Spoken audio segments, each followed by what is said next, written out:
least federally recognized. Ben, you've got a friend with you as well. Great. I do. Hello, I'm Emily. Hi. Thank you for having us. Are you a NOAA person also? Yes, well, I work with the fire weather test bed with Ben, technically Colorado State Cooperative Institute for Research in the Atmosphere. Okay, well, awesome. I'm glad you guys are here. You guys are our main dish. So we'll get to full introductions in just a minute.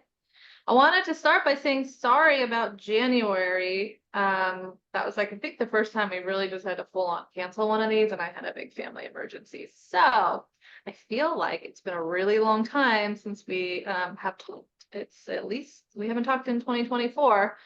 And a lot is always happening. So, oh, good. Shasta just arrived. I'm just really glad to be here with you all for our National Tribal Resilience Data Work Group. And one announcement I have to make is our buddy, Lori Montserrat, is now joining the team. She is now contracting to help support some of the tribal climate health work. And we are so happy, relieved. And so help me in welcoming Lori. This is like technically her first official day of duty, but she's going to help me with this group and moving forward. All right, so why don't we do what we normally do, which is say, kind of remind ourselves what we do together, talk about what we're going to do today, and then do some introductions. And so as usual, we come together every other month now, typically, to connect national health and climate data experts, especially those focused on tribal communities, and invite you to exchange knowledge on priority tribal adaptation and resilience needs. Oftentimes in these meetings, we share tools, practices, ideas, and lessons learned from the field. Today, we're going to talk specifically about research. And we like to explore opportunities to develop and scale up solutions that we like to address tribal resilience data needs. And so you all are real key leaders out there doing this work. So we're really happy you're joining us. So I would like to welcome everybody to introduce yourself in whatever way you like over chat, just so everybody kind of has that in front of them. They can see who's who. And I think because it's been a while and we have a few new faces, we might do like a full round of quick intros before we get into our member announcements.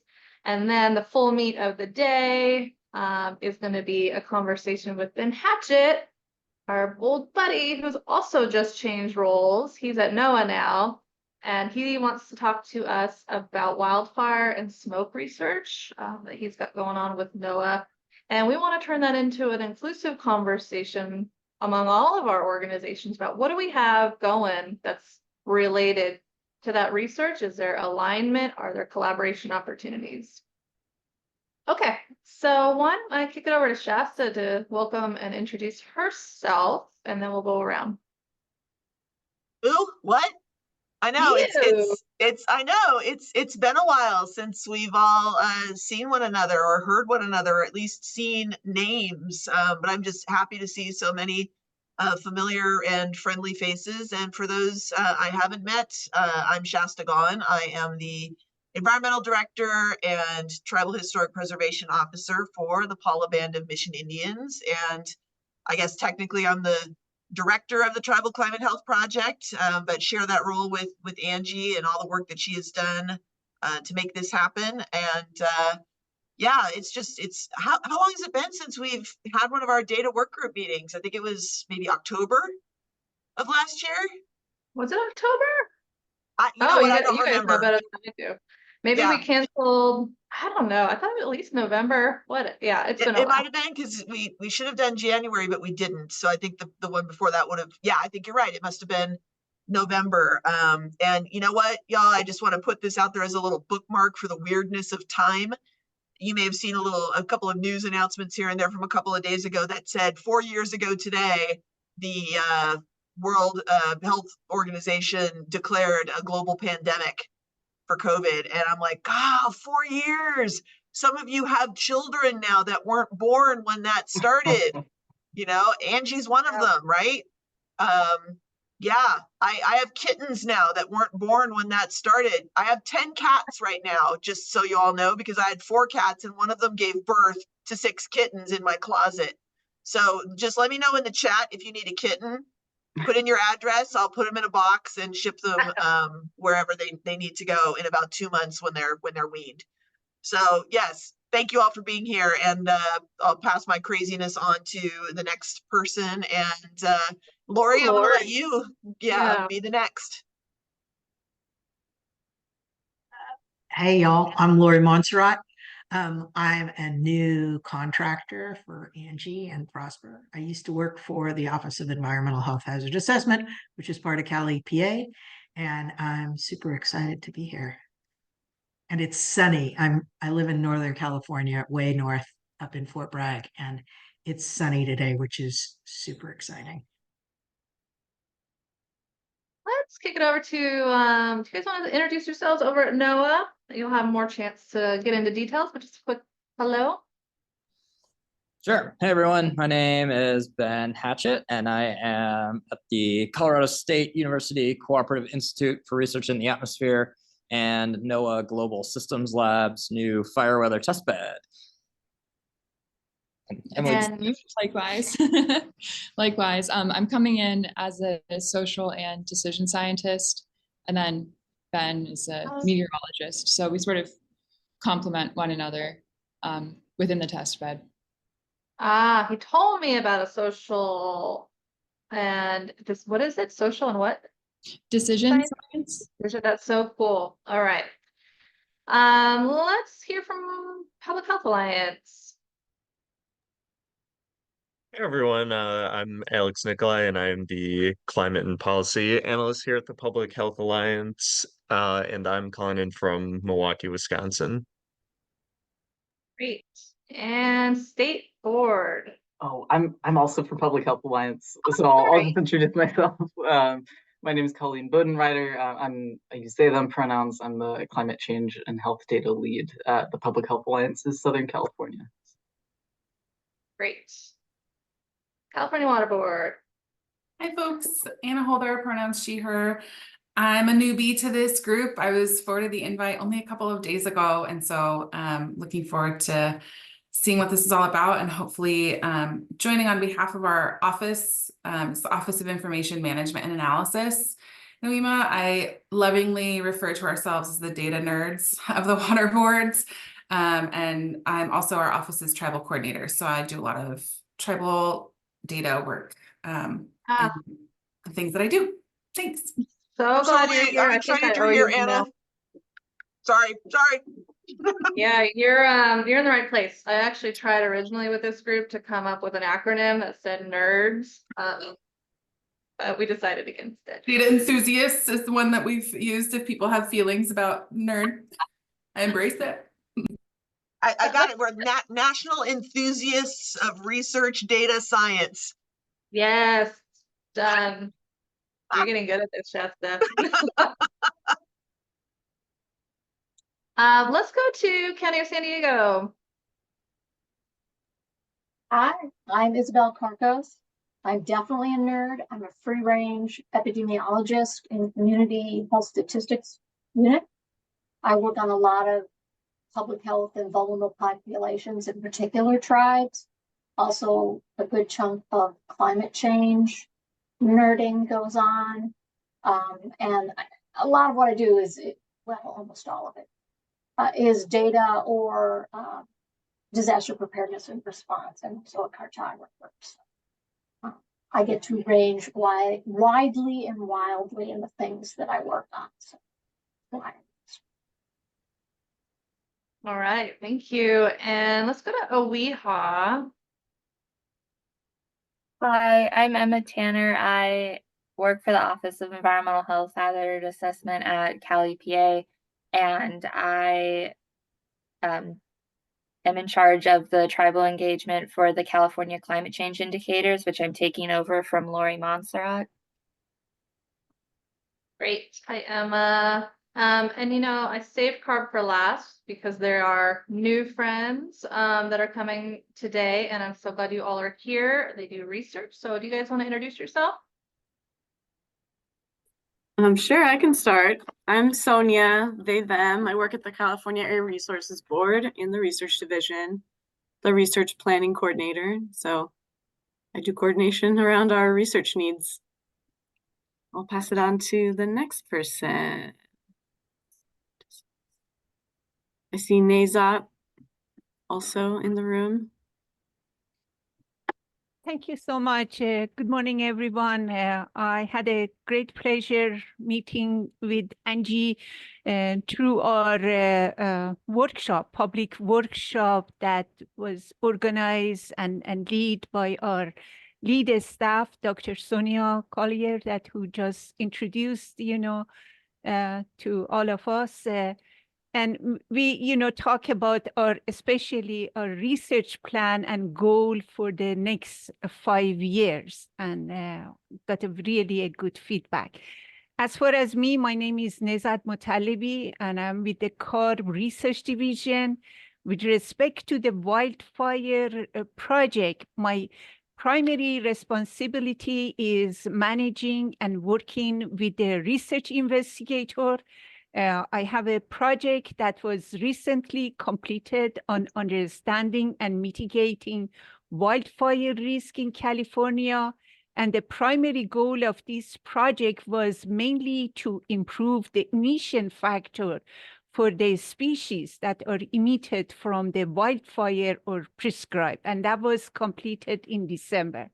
And I also have one ongoing project on understanding and characterizing emission factor from burning structure in California due to the wildfire that impact the WUI, environment. And hopefully we'll soon, have another new project. This one is mainly on understanding the air quality impact of the wildfire and prescribed burn in urban environment in California, that is going to do some both, comprehensive measurement and modeling work. So that is my responsibility for CARB/research division on the wildfire aspects of our program. Thank you. Thank you. We're going to have a chance to talk more about how that relates with everything else going on. Yes. Who else at CARB? Yes. Yeah, my name is Sarah Patiglio, and I work with Sonia on planning our air quality, climate, and health research at the Air Resources Board. And I'll pass it to Deidre. Hi all, sorry I had to drop off and then jump back on. My name is Deidre Zoll, and I work with Sarah and Sonia in the research division at CARB, and thinking about kind of alignment for future research efforts. So happy to be here, and thank you for allowing us to sit in. Thank you. And Bailey. Yeah, I'm Bailey Smith. I will also work at CARB, but in a different part of CARB, not the research division. My interest here today is that we're working on developing a climate risk assessment tool that's intended to be a spatially explicit index of like what the climate risks are, the multitude of climate risks, which is going to be very data driven. And we're starting to think about how we can include tribal data and what tribal perspectives of what's the biggest, most important risk that we should weight in this index. So I thought this was really timely for. Oh, that's awesome, Bailey. And you're not new to me, but I'm glad you're here in that context. So thank you. And I would be looking for a May speaker if that's something you would like to bring back to the group. Absolutely. Cool. So yeah, CARB was like the last agency that I just forgot to harass. I always think of them on mitigation, but I was like, oh, they're doing a lot on adaptation side of things too. So I'm so glad you're here. Last but not least, Chris from California Water Board joined us. Great. Hi. There we are. Great. Hi, everyone. Good to see everyone again. Chris Hyun, he, him, California State Water Board climate lead, and I work on everything climate at the State Water Board. And I wasn't sure if Anna was able to introduce herself, also from the State Water Board. She did, yes. Okay, great. sorry for joining late. All right, and actually I just saw Trace joined us. Do you want to introduce yourself, Trace? We're just about to get over to our member announcements. Sure, thank you. Hi, so my name is Trace Sykes. I'm the incoming program manager for Paula's Tribal Energy and Climate Collaborative. A bit about me, my background is a mix of climate science, social science, and political science. So I like to make that actionable through program management, qualitative research that supports equitable approaches to resilience planning, energy planning, and all of those very fun things. I'm glad to be here. Yeah, glad to have you, Trace. Okay, so that was incredible. And actually, I'm not sure. A lot of member announcements kind of happen in those introductions, but we do like to leave this space open in the beginning of our meeting since so much is going on. What would others in this room benefit from hearing about that you're aware of from your vantage point? You know, it could look like, you know, there's an opportunity out there or some new accomplishment, something new that you're doing you want people to know about. So I'm just going to leave some space open here. You know me, Angie, I always have things to say. So even though I'm the lead on this with you, I still want to talk about all the awesome things that we're accomplishing. And, you know, one of those things is having Trace come on board as our program manager for the Tribal Energy and Climate Collaborative. She's been here for, I think, today is day 8. You know, definitely jumping in head first to our organized chaos here. But I'm hopeful that we'll be able to talk more about what tech is and is doing as we move forward. But you know, the short version is that we are being supported by the Strategic Growth Council as one of their regional climate collaborative grantees, and also from the National Science Foundation as an economic innovator in the tribal space in terms of green energy and clean tech. And that's all coming together to serve the 25 member tribes of the Southern California Tribal Chairmen's Association. So for all of you, you're mostly agency folks and a couple of NGOs, but I think that there's going to be opportunities for us all to work together in this space. So that's one exciting thing. And then I want to highlight that in our partnership with the Public Health Alliance, we got some money from somewhere. Was it CARB? CEC. Yes, from CEC, the California Energy Commission, to work on creating a tool. What are we doing? Angie, tell me what we're doing because I don't remember anymore. So we or get to work with Colleen or somebody. Index. Yeah, you guys might be better, but we get to work with Healthy Places Index, which is one of our favorite tools, and help them build out a tribal, some tribal functionality, a potential tribal portal, and starting with extreme heat. I don't know if you guys want to say more, that would be great. Yeah, and I can say it's kind of translating a lot of the concepts that you brought up in your guys' easy tool, and trying to translate that approach in a new panel that we're planning to add to our Healthy Places Index, Extreme Heat Edition. Right, like a real end user tool. Yeah, super excited about that. I think that's, I know there's other stuff I could talk about. I'll briefly mention that Paula is in a what do you call it? We're partnering with 3 other tribes in Southern California to pursue CPRG funding. That's the climate pollution reduction grant funding, and hopeful that we're going to be able to do some implementation. And that's stuff that CARB is certainly, you know, interested in hearing about. And yeah, I think we'll be doing, again, a lot of work together, but we're partnering with Viejas, La Posta, and Jamul in the southern part of San Diego County. And I know there's a lot of other groups that are going after that CPRG funding to try to spend as much of the Biden administration's money as we can, and hope that we have a second year or a term of Biden funding. But yeah, let's spend the money while we have it, everybody. And please talk me off the ledge about November. That's it. I got nothing else. Anyone else?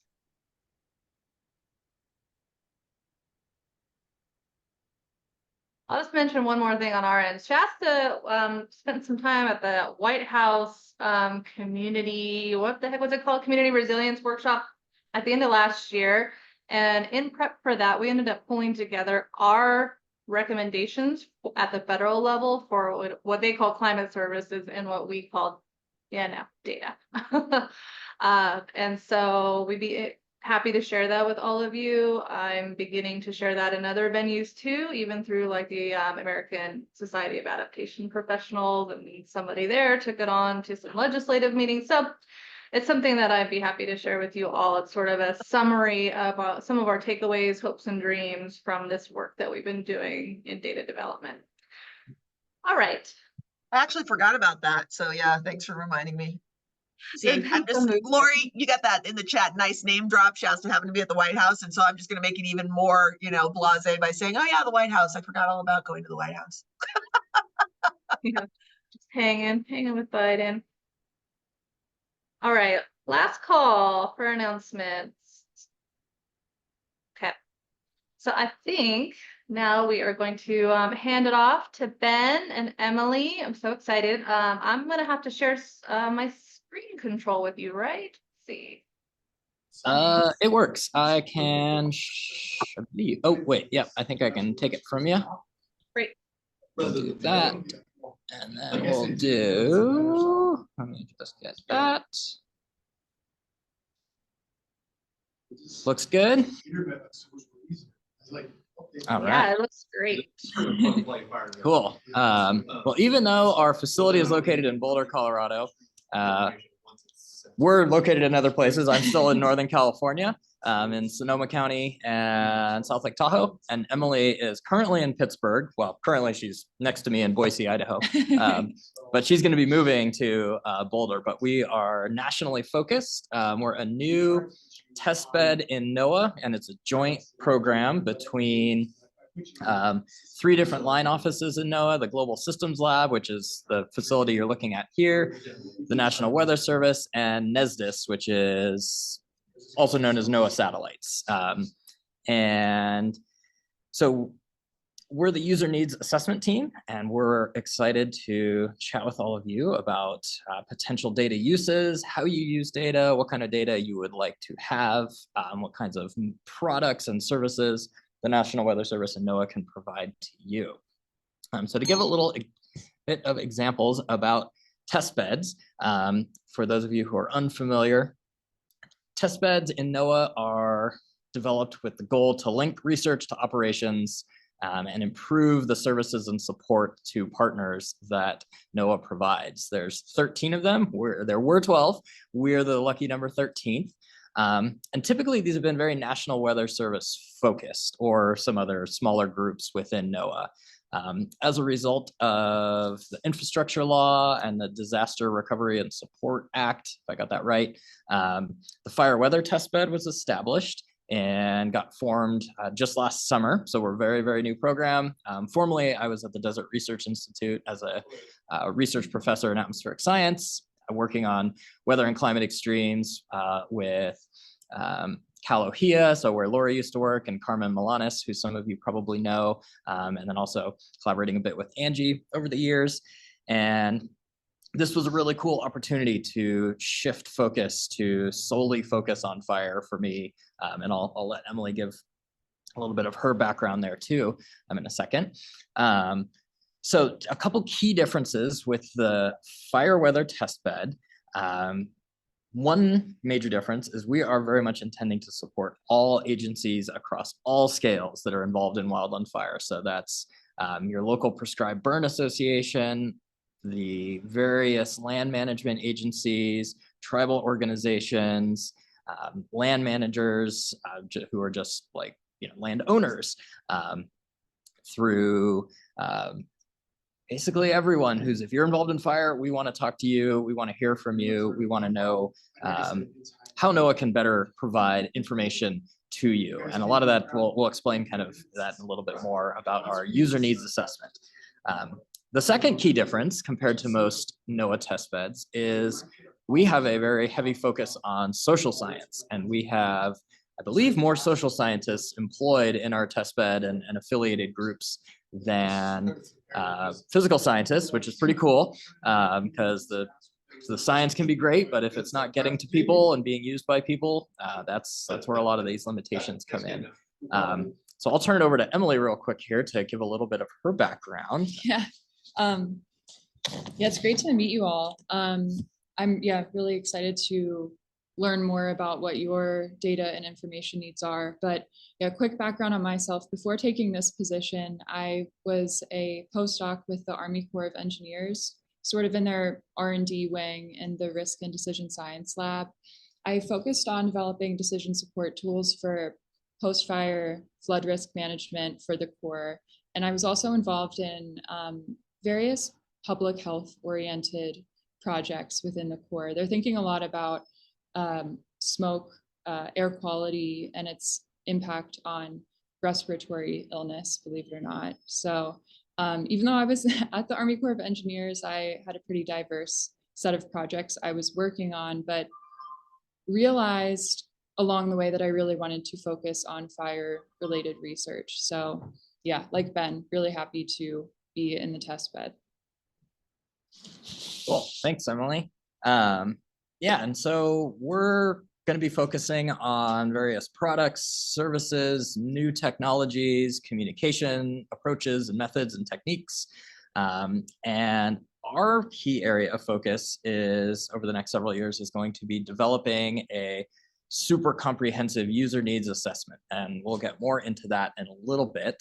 But one thing to also keep in mind with our test bed is that we're interested in the talking to everyone and working with everyone, and we want to cover the full wildland fire cycle. So we are interested in pre-fire planning, fuels mitigation approaches, evacuation methodologies and development, understanding what's happening during fire, so when those evacuations are provided, how people are responding, how fire warnings are issued, and then post-fire recovery. So anything from hydrologic hazards, post-fire debris flows, flash flooding, water quality issues, things that affect ecosystem function and ecosystem health, as well as planning for the next fire and learning from where we've come from. So we're really interested in the full fire cycle.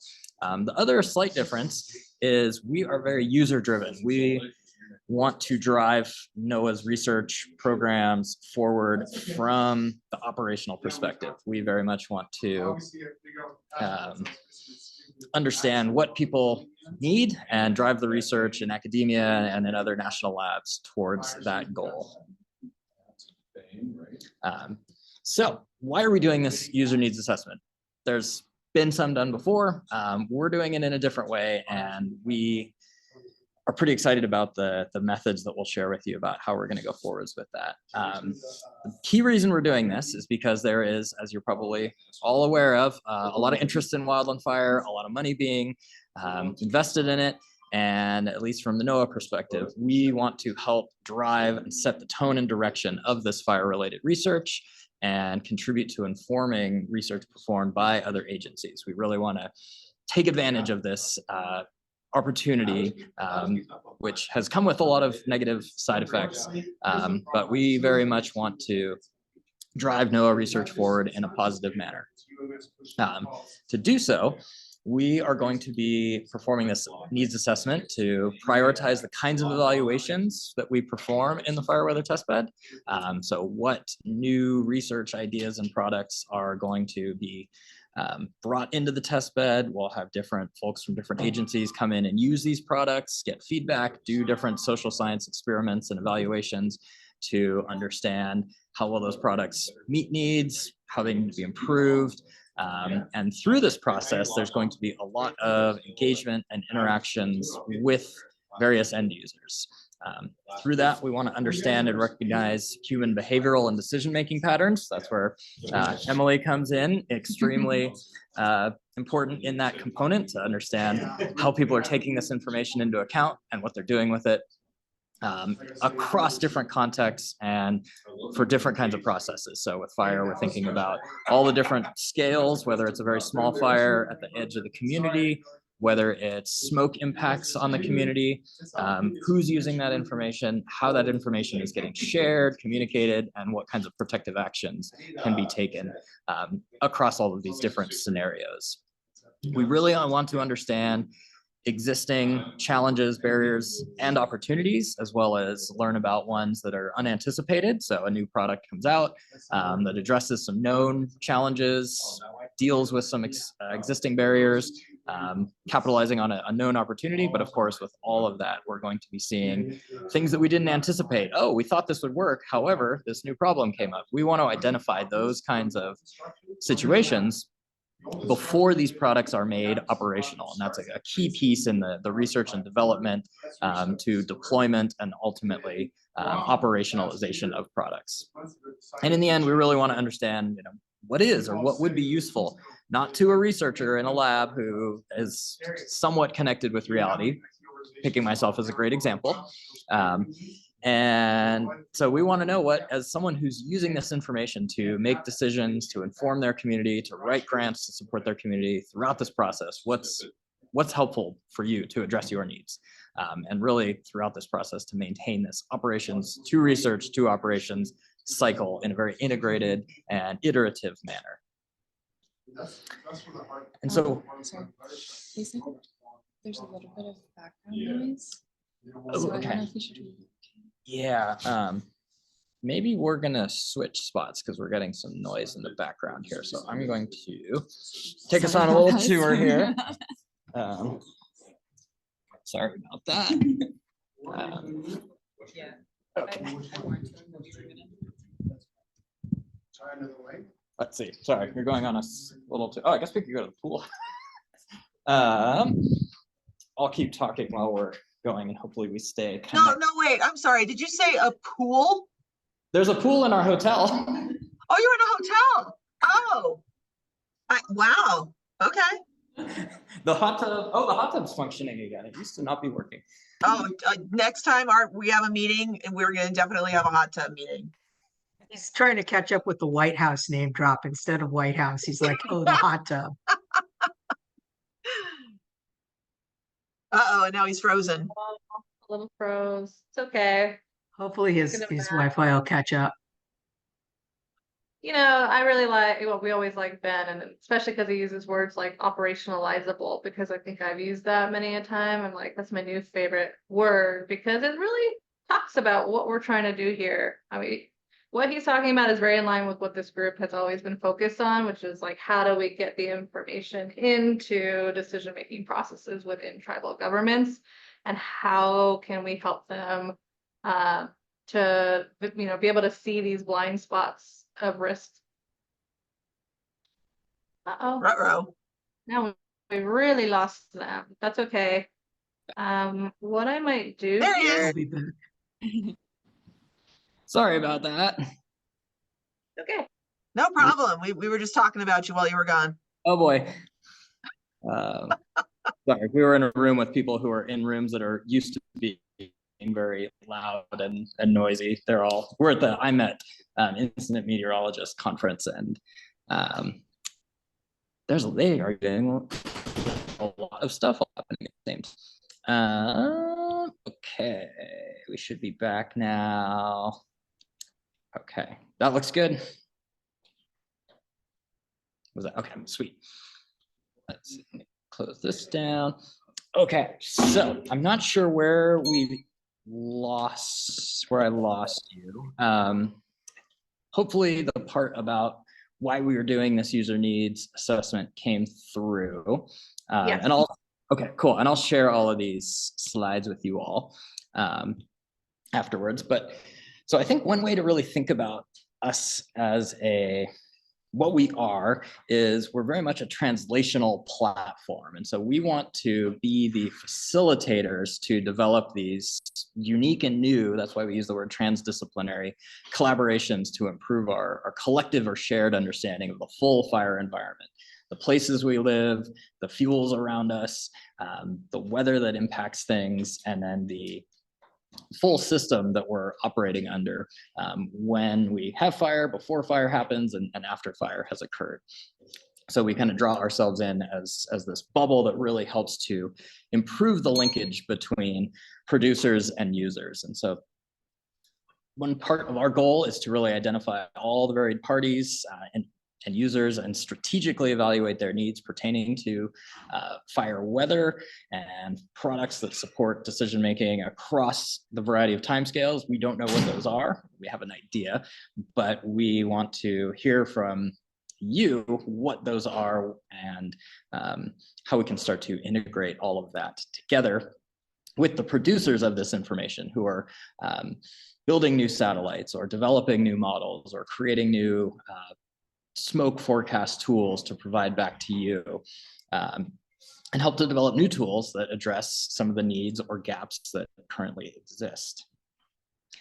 And through that process, we're going to be identifying these various types of research questions that we will then push back up the chain to academia or other research groups to really make sure that the work that they are doing addresses these needs and kind of consistently incorporates the users in this process in a very iterative sense to, like I was kind of saying, collectively improve our understanding from both the user and developer perspectives and bring those people together. So what we're calling our approach is kind of the triple threat approach, where it includes very standard kinds of methods, which is kind of the traditional, formal, academic, very research focused, including interviews, surveys, focus groups, and workshops. And then what I'm very excited for is the learning by doing, and that's a very much a relationship focused component of this. And that's going to be, there's really no substitute for spending time in the field with people, shadowing them, learning through the experience. Throughout my own experience in wildfire, becoming a prescribed burn practitioner a few years ago, you have very different conversations with people in a hotel room in some random place where there's no windows. Those are great conversations, but those are going to be very different conversations than you have when you're sitting 2 feet away from the fire or thinking about what are we going to do when this is actually a wildland fire or we're doing a prescribed burn. Totally different conversations, and we want to hear those and develop those with folks over time. That will all connect into our fire weather testbed evaluations, which are going to be held some as kind of surveys or other semi-virtual experiments. Some will be strictly virtual evaluations where folks will just get online and use products and tools, and that'll all be facilitated. Others will be in person in Boulder, Colorado, where we have a facility to bring people in, bring in different groups of folks who would work together in, say, emergency management situations to see how they use tools, make decisions with or without these new tools, and evaluate that. And then throughout this process, what we learn in those top 2 more research type methods are going to be used to drive the questions in this third approach. Emily, do you have any additions there? No, I think you covered it really well. I think, yeah, they'll be used to drive research questions, as well as to an extent what tools, products we're evaluating within the test bed. And I think that, yeah, I just want to reiterate that we're trying to listen to the needs of as many groups as possible to sort of identify common barriers, challenges, and help prioritize what's evaluated in the test bed, which I think you already covered, but yeah. So to give a couple examples, I know we like sharing data here, so we'll share a few of these and just as teasers, and I can provide links to all of these if you aren't aware of them. Some of you, and I know I'm really excited to have a bunch of CARB folks here because you are a key group that we are very, very excited in interacting with and learning how NOAA can help support you. So there are a growing suite of smoke forecast tools that are now available and updated on hourly timescales, which is very helpful in terms of thinking about, am I going to need to make the call to send the kids in from recess early? Are we not having recess today? Are we not going to school today? Are we totally staying in your house at home? Are we deploying other types of protective actions? So there's a lot of interest and research work happening now with the high resolution rapid refresh model and some of its subsequent iterations in developing smoke products. Some of these are becoming increasingly probabilistic in the sense that we're running multiple models multiple times to develop probabilities of smoke exceeding key health-related thresholds, so that you can say there is a 50% chance today that we will exceed an AQI of 200, for example. And thinking about things like the visualization approaches, the ways that that information can be effectively communicated to a variety of different partners and community members are all areas of very, very high priority research within the testbed, as are fire outlooks for people's planning perspectives in terms of resource staffing. How many people do you want to have at the fire station? Do we need to start messaging the community that, hey, if a fire starts, it could get very big and very bad very quickly?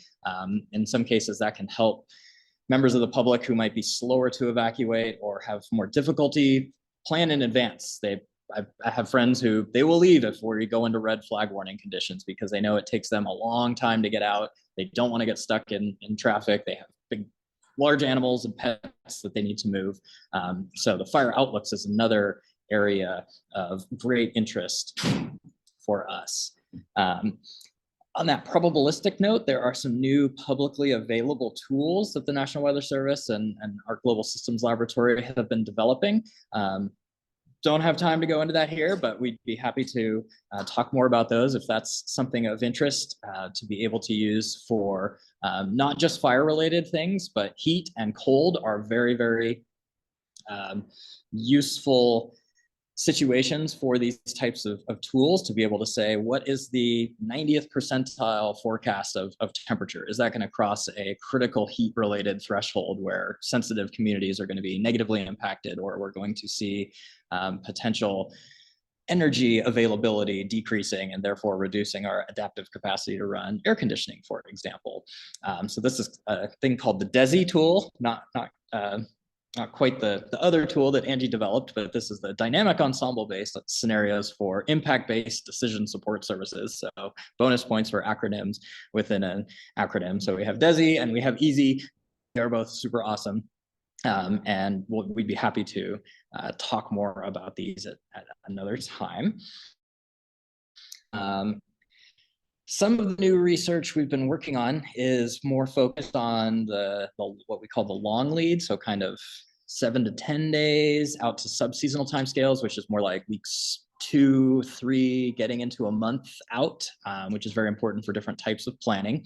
I remember talking with a public health official who was saying, if we could have a heat forecast 3 weeks to a month in advance, that would be very helpful. And so we've been working on that from the perspective of doing some meteorological and climatological analyses of what we call weather regimes, which are different combinations of atmospheric circulations that lead to high impact weather. And we've broken them down into 16 here. Don't worry, there will not be a quiz on this, but the point to make here is that from all of these different weather regimes, which have skill in forecasting different types of highly impactful patterns at these weeks 1 through 3 lead times, it gives us additional time to plan and prepare. And so far we've been looking at, we've really been focused on kind of the larger scale problems, atmospheric rivers, so the components of large storms that contribute to either very beneficial storms in terms of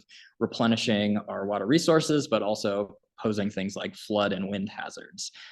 Heat waves, we see pretty good skill out to about 3 weeks on forecasting heat waves, especially out of season heat waves, which are of great interest this time of year as we start moving into the season where the first heat wave, no one's acclimated, no one's ready for it. Messaging is really key to ensure protective actions are made there. And then we've also been looking at Santa Ana winds because, as many of you know, those are extremely high impact in terms of fire, heat, and interestingly, in the absence of fire, they are very good for air quality. They blow all of the smog and junk out to sea, and you get very, very clear sky, good air quality days. If a fire is occurring, it's kind of the opposite of that.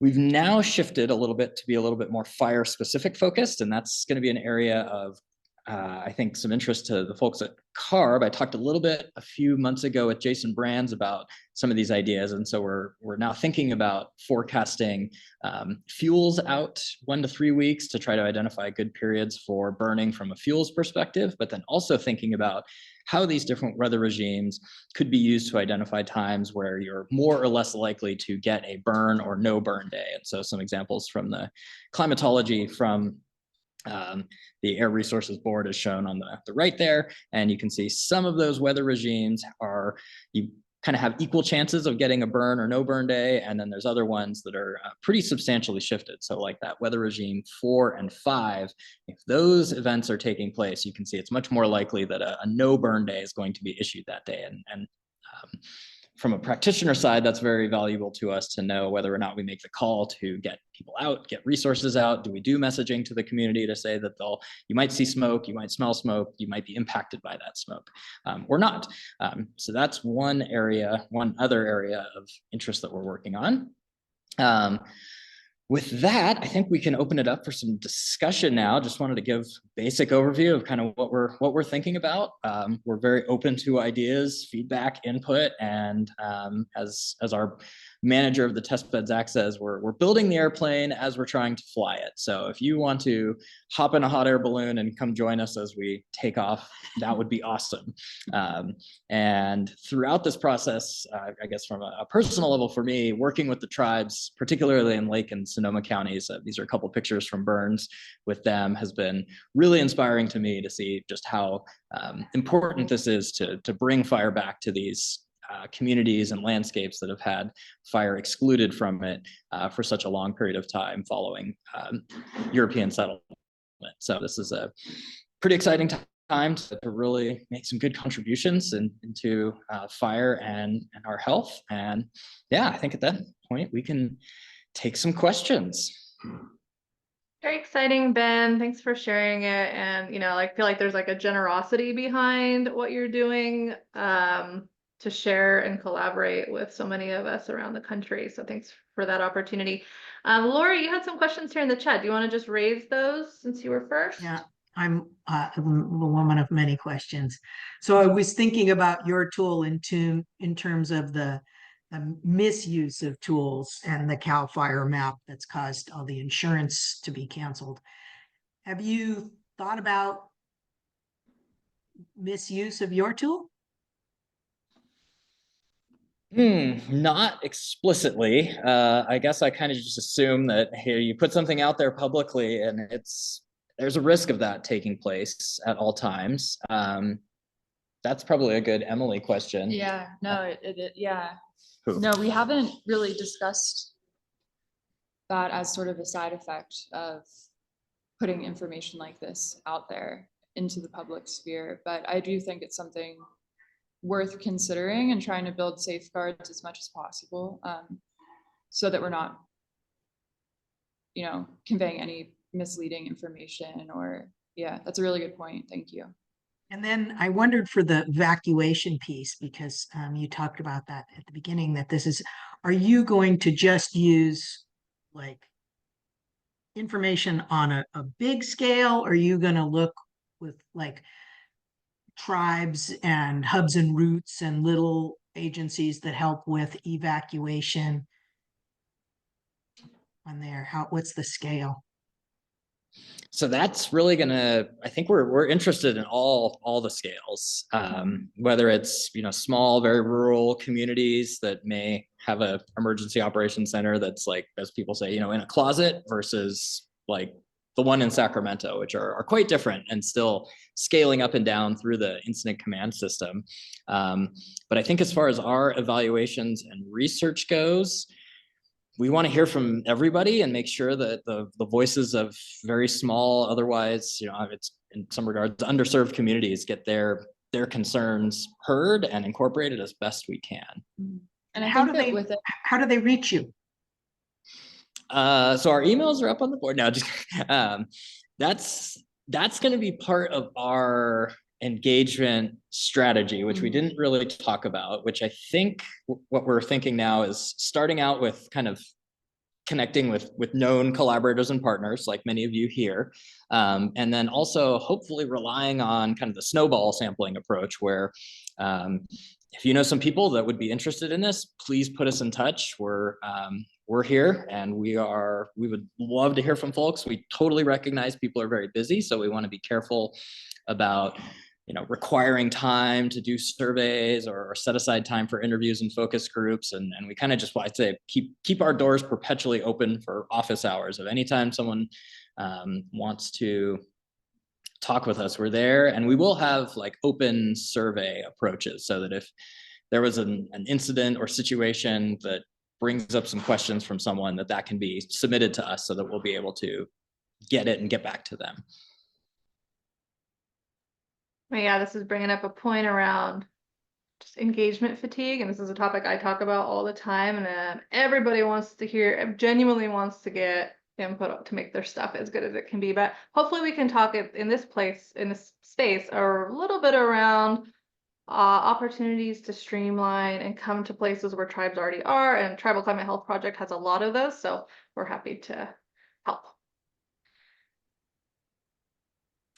Awesome. Right. Are there other questions? Yeah, sure. There are. There's a Sonia question here from Sonia at CARB about the warnings. So do warnings like recreation increase around holidays that lead to increased fireworks usage? That's a great question. Or a gender reveal party. Let me see the actual question here. Thank you for laughing, Lori.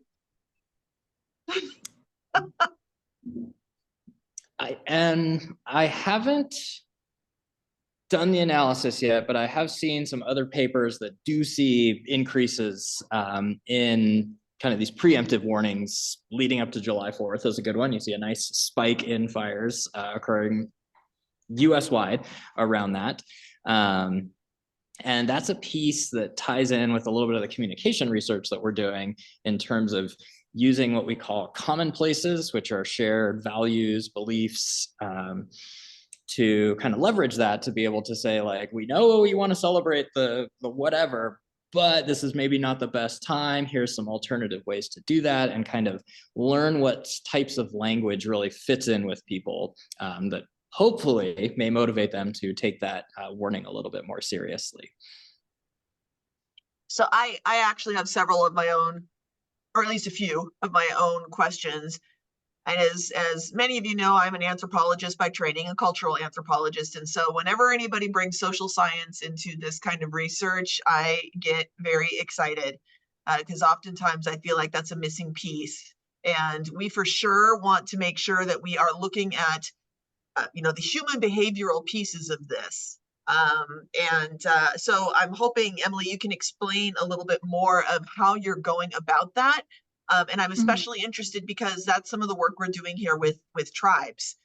It's really important from, like, say, a cultural standpoint for us to understand how some of this work is going to relate to things that are of importance to the tribes, like managing all the way from the practical, like managing evacuation routes, during a wildfire, which is a huge issue for us here in Paula, to bringing back controlled fire and good fire to the land in terms of, the cultural aspects of appropriate fire management. So that's kind of a lot. So I'll just let you take it from there.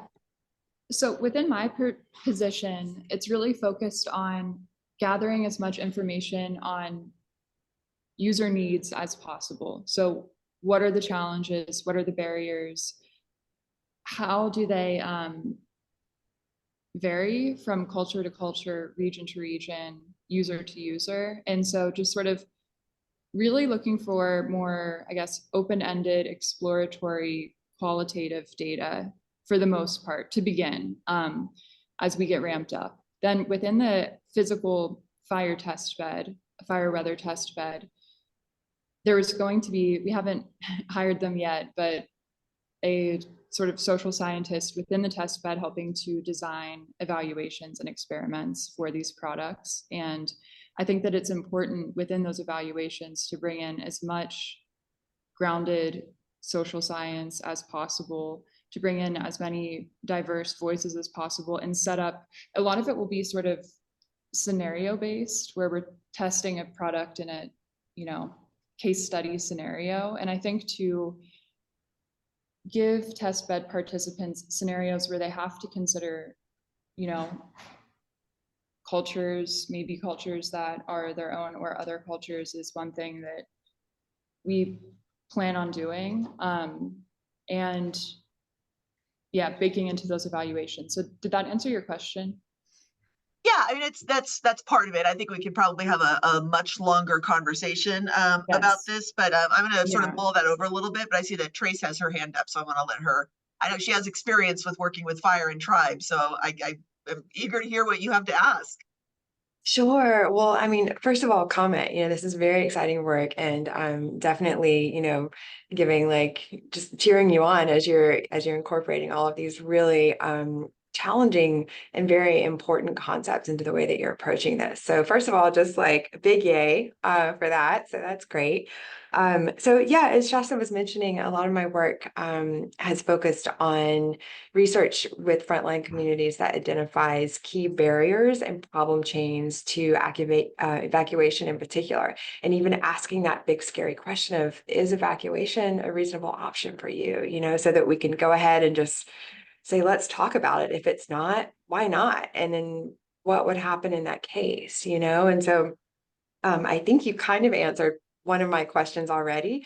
I was going to ask you, and so what was coming up a lot for us were these very nuanced problem chains, in which, during a certain time of day, someone would have less access to reliable transportation and therefore couldn't do X, Y, and Z, those kinds of things. And so it sounds like maybe that scenario planning is where you're going to start sort of sifting through those things. Is that right? Yeah, and sort of translating what we're finding in our user needs assessment, like that being an example, into the quasi-operational evaluation environment. So what are research questions? What are things that we need to be sort of probing to see whether the tools and products that we're testing can cover that? Do they satisfy that sort of need? Fantastic. That's really cool and just wicked smart. And I'm excited to see what comes of that. We found that tenancy status was huge and had, if you look at it, which I'm sure, this is not news to you. When you look at like the larger data sets, a lot of them overlook that. So, there's a different situation for someone who's renting their home versus owning it in terms of what they can do or not do for mitigation, which then puts them in a different situation during an evacuation scenario. So that was one thing that came up for us. But my next question is really, it's more about community-led solutions. So that was something that really came up for us. And I was wondering if there's space in what you're exploring to also look at not only, the barriers that a community is experiencing and the needs and those things, which is like obviously super crucial. But then also, what we've found and find, and what I'm sure all of you know too, is that oftentimes communities, they kind of have a pretty good idea of what a really solid solution would be, but it just might need like capacity or a certain element of technical expertise. And so I was curious about, what sort of landing place you're considering for capturing those kinds of ideas.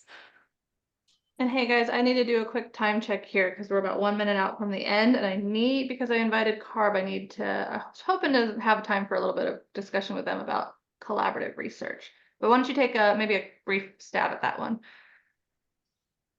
Yeah, that's a really it's a super good question, and it's really been really cool to see communities go, we kind of know what we want to do, and so, but we, like you were saying, Trace, need the resources or need some piece to facilitate that. And so that's, I think, where I would put us as being facilitators in some regards to that, of based on the solutions that you see as best for your community, are there barriers that are in place that we could help reduce or address in some way by providing some sort of decision support to help you implement those, as well as we're all, of course, here too to serve as side peer reviewers and try to help you help those communities get that either whether it's grant funding or other types of things through the process to kind of leverage our connections and expertise to help out there.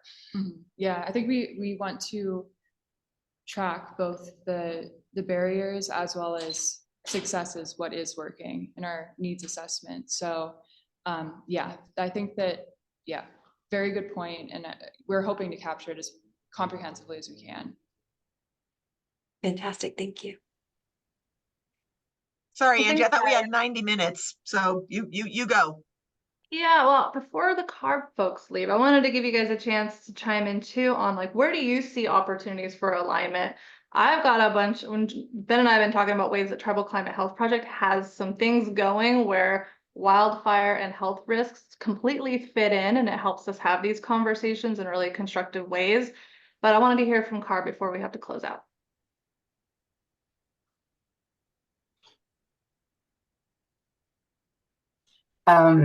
Yeah, so we are developing our 5-year research plan, which will outline our research priorities that we would like to fund over the next 5 years.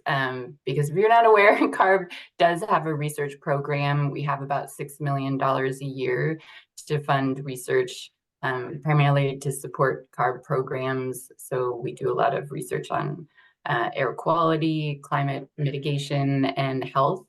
But we have created a public process to inform our 5-year plan and the research priorities that we'll have. And we've created a separate process also to develop our environmental justice research priorities in coordination with community-based organizations. But I'll hand it to Sonia and Deidre if they want to go into more detail about the plan and the process. Thank you, Sarah. Yeah, I just dropped a link in the chat that takes you to our strategic research plans page. And so it gives a little bit of an overview. Right now, we're closing out our triennial plan that covers years 2021 through 2024. So we're developing right now a new plan that will cover years 2025 through 2030.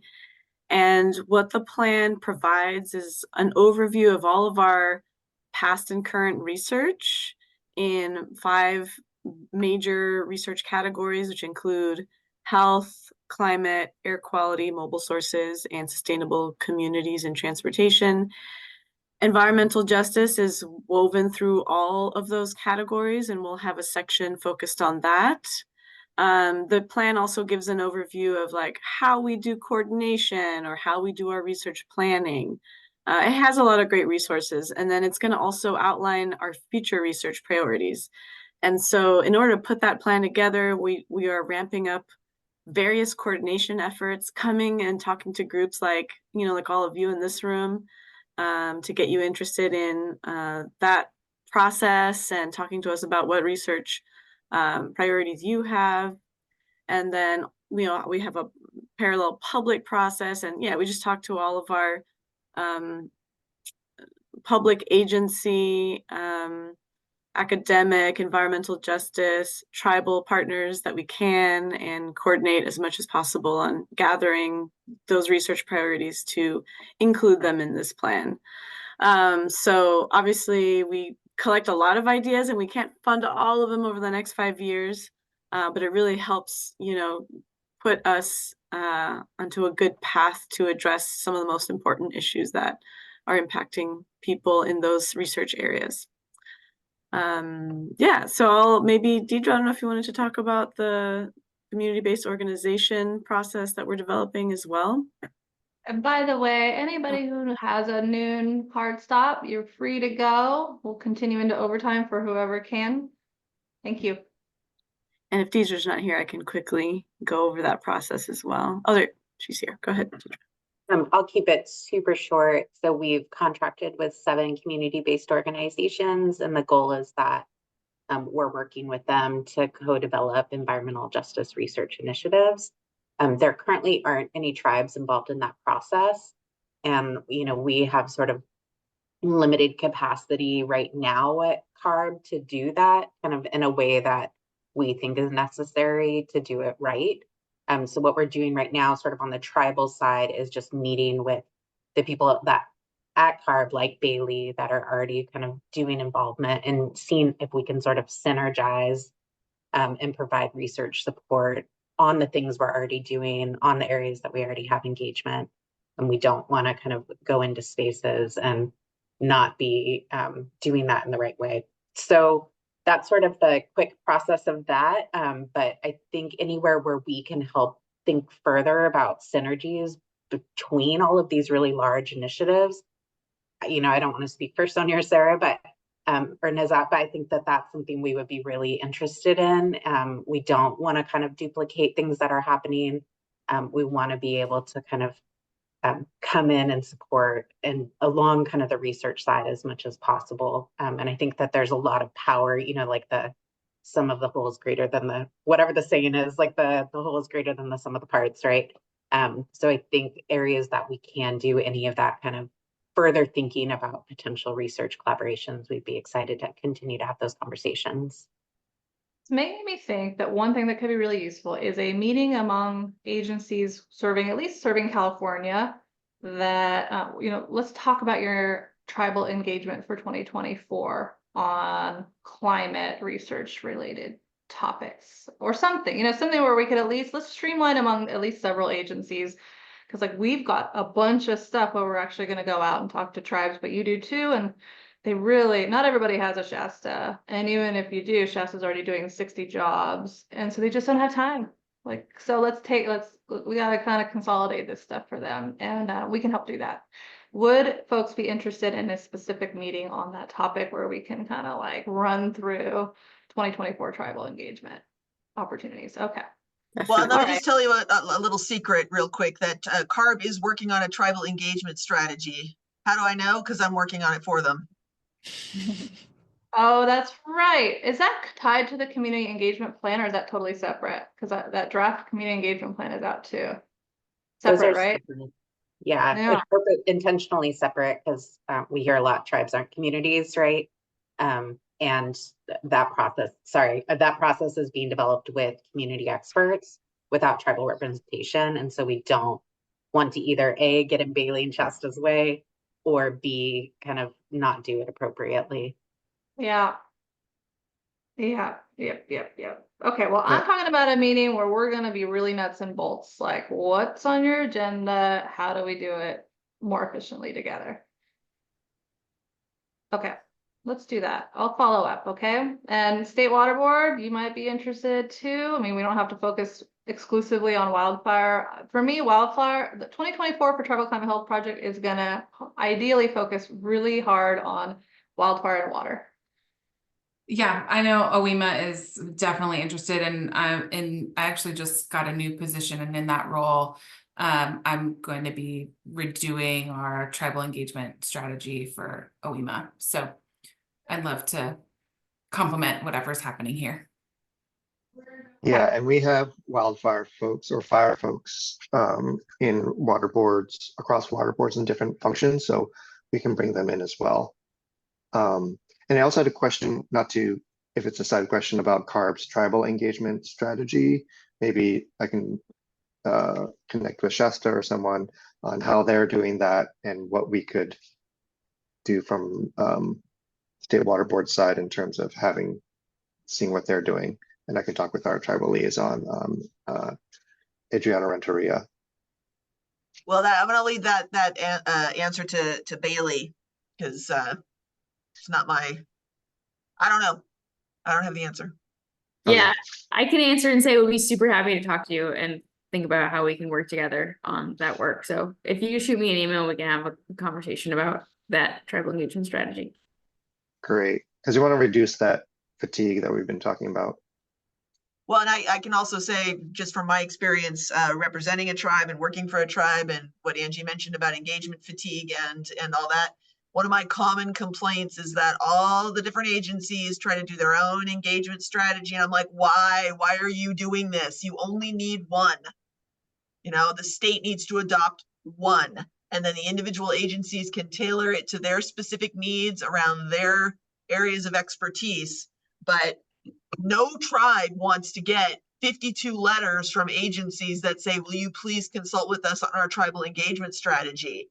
It makes us want to stab ourselves, or better yet, an agency person in the face. So I'm violent. I'm being violent, you guys, because None it's of you, after lunch none and of now I'm angry. I All apologize. right, I well, won't so tell anybody. we're gonna have this separate meeting where we can talk about consolidating engagement. But you know what else we'll talk about is how do we use information we already have access to? So what, like, not asking the same questions is a big deal.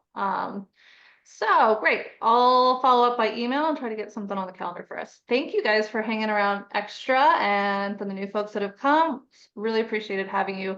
And then we'll see you formally again in May. Thanks, everybody. Thank you. Great. Thank y'all. Take care. Bye.